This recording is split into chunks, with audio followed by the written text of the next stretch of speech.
ہے ना, अपने दादाजी से, अपने नाना जी से, फिर अपने अब्बा जी से, फिर अपने मोहल्ले के बुज़ुर्गों से, फिर अपने इलाके के बड़ों से एक बात सुनता था तो मैं कहता था कहीं से तो ये आई है ना, ये इनकी अपनी पैदा करदा तो नहीं ना।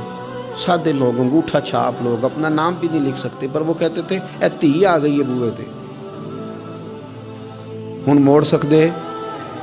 समझ आ रही है मेरी बात की? दरवाजे पे बेटी आ गई है, अब कुछ हो सकता।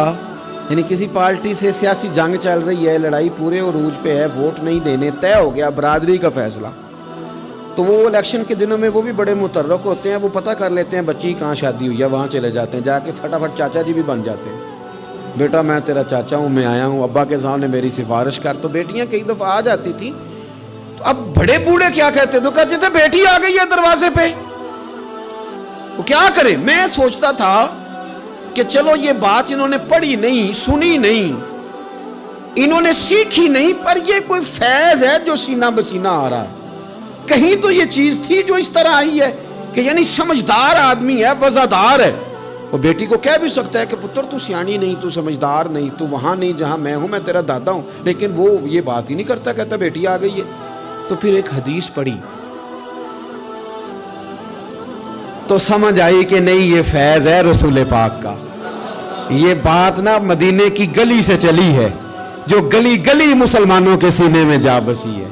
नबी पाक सल्लल्लाहु अलैहि वसल्लम की चचाजाद बहन है हज़रत उम्मे हानी, हज़रत मौला अली शेर खुदा रदी अल्लाह तआला अन्हु की सगी बहन, जिनके घर से हुजूर मेराज करने गए थे। इन्होंने कलमा फतह मक्का के दिन पढ़ा है, जनाब उम्मे हानी ने कलमा फतह मक्का वाले दिन पढ़ा है, लेकिन सारी ज़िंदगी इनके सामने कोई हुजूर के ख़िलाफ़ माज़अल्लाह बात नहीं कर सका, करने नहीं देती थी।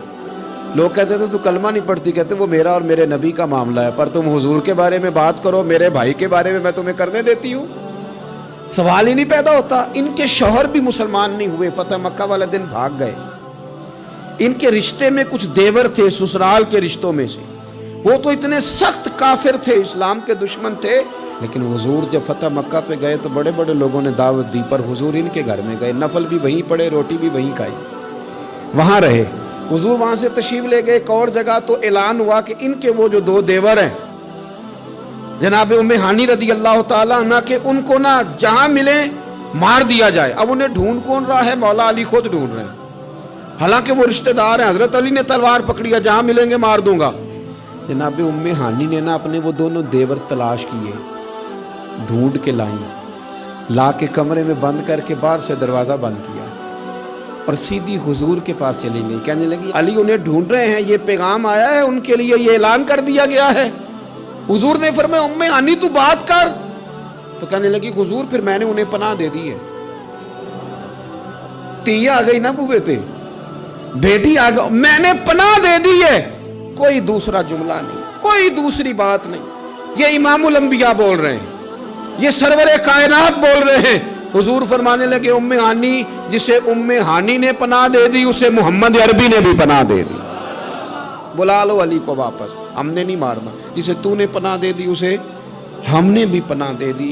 बेटी जो आ गई है, बहन जो आ गई है दरवाजे पे, चल के जो आ गई है, तो खत्म हो गई बात। मुझे समझ आ गई कि मेरे देहात के बुजुर्गों के सीनों तक ये जो बात पहुंची है, तो ये कोई फैज है, ये कोई करम है, ये कहीं से चली है जो यहाँ तक आई।